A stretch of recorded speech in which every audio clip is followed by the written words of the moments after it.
And I was living my life through the normal stages of think I need to get a house, need to get a car, need to get a woman, need to get a dog.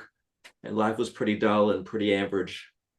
I found myself alcohol because I had no father figure, no mentor, no man in my life that I could look up to, and I became an alcoholic. These men, the energy that I feel right now is the same energy that I felt in the jungle of Peru, being isolated and with the spirits that I was experiencing there, with what Hmm. my interpretation of God was at that time.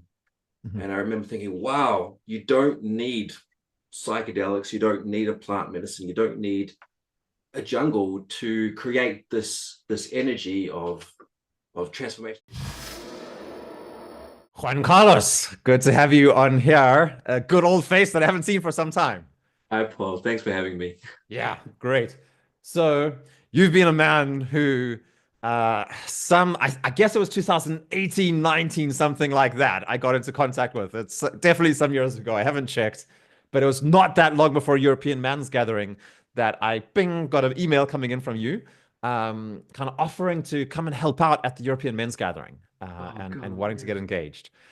And I was like, huh, okay, well, I actually do need an extra volunteer right now. So let's see what this guy can help out with. And I've just never had, in all the years that I've been working, the experience so much of a guy just coming in and taking ownership and so much drive and inspiration and and a real ability to understand what's needed and just do it without needing anybody to hold his hand. So it was one of the greatest things that's happened to me in all my time in Maniphesto and all the work that I've been doing, and also led to some really great learning underway. And you became a really integrated part of what Manifesto has been doing for some time. And now you're starting your own thing as well. So I said, like, hey, let's have a conversation and talk a little bit about the story, what's happened. There's been some ups, there's also been some downs. Mm. Um, let's have a conversation about that. So yeah, do you want to talk a little bit about the backstory, where you came from, what it is that got you to writing that email to me, and then a little bit about the time in Manifesto? Oh wow, you like totally humbled me with that intro. I did not expect that. That's just thank you so much. Like that's really humbling. So thank you for sharing what your experience for me was. I also had a wonderful time working with you. But let's get into that in a second. Mhm. Um, my backstory is I'm New Zealand Peruvian man who grew up as a diver, as a cowboy, as an engineer, and I was living my life through the normal stages of think I need to get a house, need to get a car, need to get a woman, need to get a dog, and life was pretty dull and pretty average. I found myself alcohol because I had no father figure, no mentor, no man in my life that I could look up to, and I became an alcoholic, Mm. which served me for a long time as I continued my rites of passages through alcoholism as I created my own rites of passage. Mm. Later, I found myself in the jungle of Peru taking plant medicines for like a month, fasting and drinking plant medicines. And at the end of one of these months, a shaman came up to me and goes, Juan Carlos, feel it's your destiny, it's your purpose to work with men. I was like, okay, whatever, sure. Mhm. I finished that dieta, and there was a young man there who was from Sweden, and we kept in contact. We were quite close, and he said, "Hey, I'm going to a European men's gathering in a couple of months. Mhm. Would you like to come along?" And alarm bells rang and said, "Shaman said I need to work with men. Purpose is men. I'm being invited to a men's gathering. Mhm. I have no money because I've just been in Peru with the dieta and." Side story, I lived in a Shaolin temple for 2 years, so I was living as a monk, so I didn't have any money. So I Mhm. actually, that's what made me write out the letter to you, say, hey, Paul, can I please work for you as a volunteer? Because I'm dead poor and broke, and apparently I need to do this. So says the shaman. Uh-huh. Yeah, Amazing what that kind of like spiritual input of an elder can do in a man's life, right? Like it's really yeah, something like when you have an elder who says like, "Hey, young man, this is the way you need to go." Like the amount of yeah, drive and direction it can give us and how it can form our lives as well. yeah. Yeah, totally, totally. I needed someone to sort of shake me up and wake me up and go, hey, come on, you know you've got this power in you. You know you're a strong man. Just go ahead and use it. And I Mhm, didn't have any direction. I was lost. And they mhm, said, go this direction. And I was like, okay, let's mhm, go here. mhm. Of course, you let me in, and we had an amazing EMG where I got to work under you, and that was I was high. I was really high on working under you for a while there. That was fun. Mhm. um, yeah, we had a powerful EMG. At the EMG, I remember seeing we had a like a ritual there, almost like a ceremony thing, like where all the men like had their tops off and were dancing, and there was like some guys, or there was Viking music and things like this. And I remember being there. I was part of the sound crew there at this stage, looking at the guys, and I was like, these men, the energy that I feel right now is the same energy that I felt in the jungle of Peru, being isolated, and with the spirits that I was experiencing there, with what Mhm, my interpretation of God was at that time. mhm, And I remember thinking, wow, you don't need psychedelics, you don't need a plant medicine, you don't need a jungle to create this energy of transformation, change, this energy of power, this energy of just mhm. like, yeah, I think you understand what I'm trying to say. And from that moment, I remember the picture now clearly. I'm looking at these men going, wow, these men are here and they're doing the work. This is freaking crazy. This is crazy. Mhm. And then that started the journey with you straight after. Yeah. Yeah. Yeah, it is interesting. Yeah, I've stopped doing those big events now because Yeah. I found as well, I don't think we'll go into detail on this, but I found that like it's true, like you somehow call in spirits somehow. I like the way you frame it in a spiritual setting, right? And what I found is like there was some really crazy powerful stuff that we're dealing with. Mm, And for most men, we're stuck in some kind of secular mindset. That's the default religion of our society. It's go to work, get a job, get married, da da da, whatever, right? And it leads people to a state of spiritual death. mm, And so, for almost any man, anything spiritual, anything that can like kind of bring an alternative view to reality than our kind of like very materialistic, nihilistic worldview is incredibly rejuvenating and powerful. mm, mm. But then I think for me, and so you might remember there was a Swedish guy actually who was doing a documentary film. I think when you were coming, Hampus was his name. Uh, Yeah. Yeah. yeah, so he actually just finished making the first cuts of his documentary film. It's probably going to get published really soon, so I'm really excited Really? about that. But Hey. he's been documenting these films, and it was really crazy what we did. We had these really crazy, and this was back when I was still really on a spiritual exploration as well. Yeah. With some pretty intense stuff that we did there together. Yeah. Yeah. Um, The power was real. The power was real. yeah, yeah, Yeah. absolutely. And we were we were there with good intentions. We were there with really good intentions, and so I think that's how Absolutely. it did go. It did go well for us in many ways, but there was definitely Absolutely. some ups and downs, right? Yeah. Yeah. There were some ups and downs. So for the viewers there, the backstory is me and Paul started working together a bit more with Manifesto Core. Paul starting up the online version of Manifesto, and the European Men's Gathering was a side part of the Manifesto. And um, yeah, we started working together closely as I was quite good. I'm quite good with people. It's my flavor, as Paul so nicely put out there. Yeah. And that worked well for a while. We built something, or Paul built something. I helped you build something great there. And to tell the story further, it was also a bit of a down at my time, because I still, after all the soul searching and things, I still had some time when I felt down and felt low, and couldn't get my grasp on life. Mhm. And during this time, I was still drinking at this time. Like, obviously I stopped during my little spiritual dieta times, but Mhm. it catches up on you, and then I get tired, and then I just started to crash and started to fall. Mhm. And it was a time when I was with you, Paul, because we can talk about this now because we're face to face here. Is I felt quite let down and didn't felt caught in the umbrella of men's work Mhm. like I thought I would as I was working with you and crashing at the same time. Yeah, Sometimes the actions don't live up to the ideals, yeah. right? Like we speak a lot about, and we just had a conversation we've started now about how sometimes I get so caught up in ideas that I forget the action. And Mm, so there's a mismatch between that, and it's definitely been one of the difficulties, right?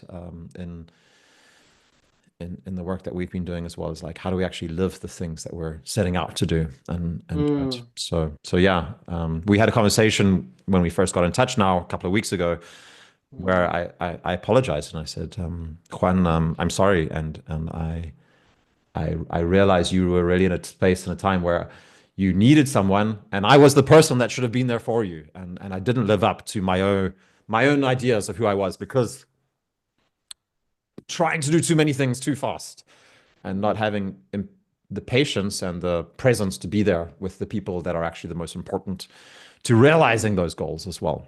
mm, Mm. mm. It was a beautiful conversation to have with you. It really was. Because, like, at the same time, now looking back, I know it's completely not your fault. I take ownership of everything that happened. I was in a bad place and I needed to deal with it myself. I put like, these bad expectations on you. I didn't know what men's work was. I just thought that, okay, I'm here, I'm protected, I'm safe, and suddenly I kept slipping and I didn't feel safe anymore, and I didn't understand that we weren't closer, or maybe the word is I didn't understand why I still felt alone. Possibly Mm. was the more accurate thing there. I still had my partner and things, but Mhm. yeah, it was definitely it was the second time I've been low. The second time I've been low, and it hurt more than the first time, even though the first time nearly took my life, but this time hurt more because we were really like I felt like, okay, my purpose is men, and this is a man that I can follow, and now we're building something that's going to impact the world. It's like, yes, and then I'm crashing. I was like, oh, and then I crashed, and then I crashed, and I Mhm. really crashed for a while there, And and I didn't. I cut you off as well, right? Like I actually in that process, instead of like pulling you up and lifting you and supporting you, I cut the rope. Yeah, yeah, which is totally understandable because the one man doesn't stop the purpose, the greater good, and you had a mission and you had something to do, and I totally get it. There's zero animosity, anything between from me to you at all, because God knows what I would do in a similar situation. If I was truly following my purpose and my path, what would I do?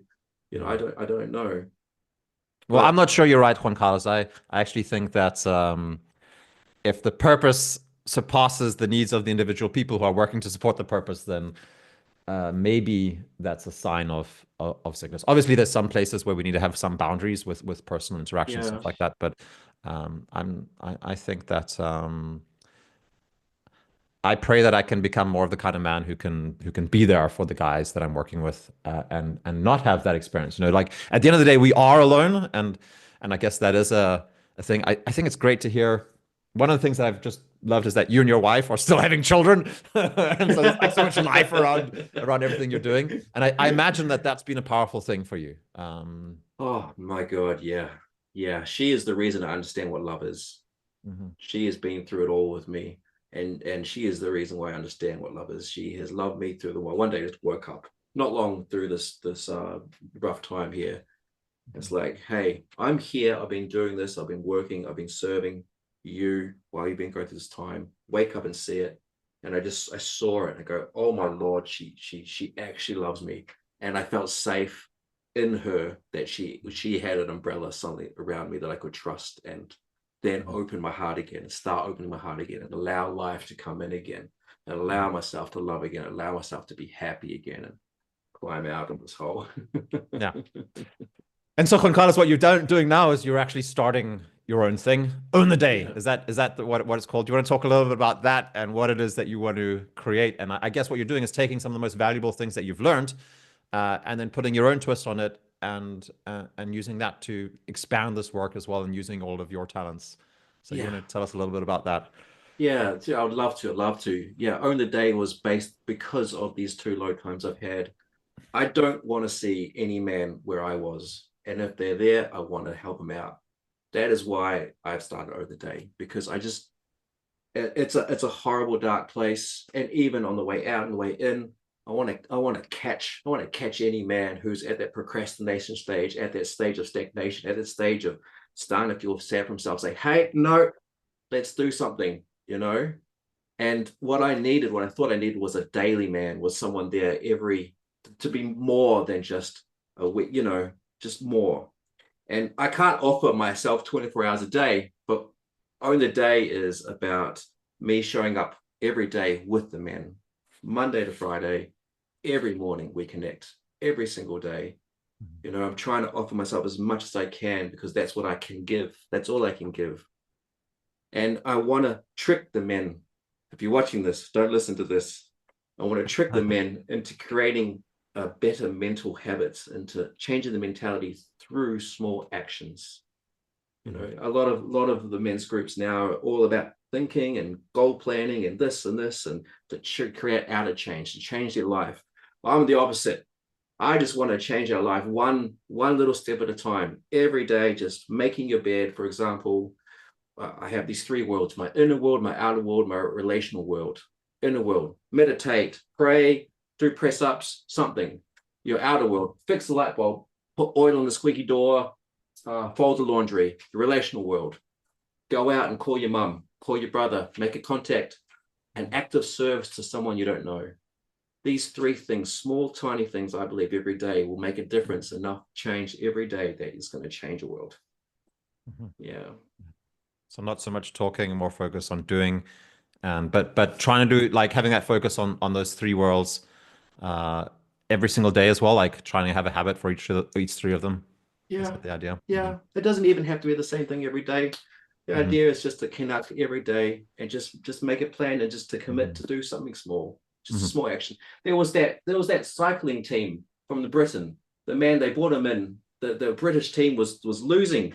He came in with a plan, and he said he changed one small aspect of their lives, from the pillow they used to the sheets they used to what they ate, to the one small thing in every aspect of their lives. And in 3 years or 4 years, they had won 2 Tour de France's, and the year after they got 70% of the gold medals, because they just changed one small thing every day about their lives. And that's kind of what I want to do there. Yeah. That's every day. And then the other thing that I'm hearing is quite unique, Juan Carlos, is like that kind of like personal showing up every single morning. And that really, I think for anybody listening here, like I can also just say, like, when you arrived at the European Men's Gathering, if Juan Carlos was there, like you could just feel the warmth emanating from him and the enthusiasm as well. And so I'm just curious about, like, yeah, what do you see as, there's something about like that personal interaction between men of being present with each other. And I don't know, what's your secret sauce that you're doing in those interactions? How is it that you are able to show up like the way you do with other guys, that makes it so inviting? I don't know. Do you like me or not? Yeah. I know I've been there through it, Paul, and I just want to see men just own the day every day, one little step at a time. I want to grow with the men who come in the community, and grow, and let's move up. And my business model is horrible. Like, once you're finished owning the day with me, then off you go and own your life. So, like, I want you to come and leave. So I don't know what I'm doing. I just want to help men. I just want to be of service, and this is the only way I can think of how. Yeah. Well, thank you very much, Juan Carlos. It's really great to connect with you again. And thank you for your forgiveness for, yeah, the difficulties, and thank you for all the efforts and all the energy that you've put into my life, and to, I think, many other men. I'm sure there's a lot of guys listening to this conversation here who have met you along the way, and you've been an important part in their journey as well. So that's greatly appreciated. Anything that you want to finish off with before we say thank you for today? No, I just want to say thank you, Paul, for reconnecting with me, and for reconnecting our bonds together again. I really appreciate that. You have been an integral part of my men's work journey, through the highs and the lows. And I wouldn't be standing here if it hadn't been for you as well in some aspect. So thank you. Yeah. Good. Thank you, Juan Carlos.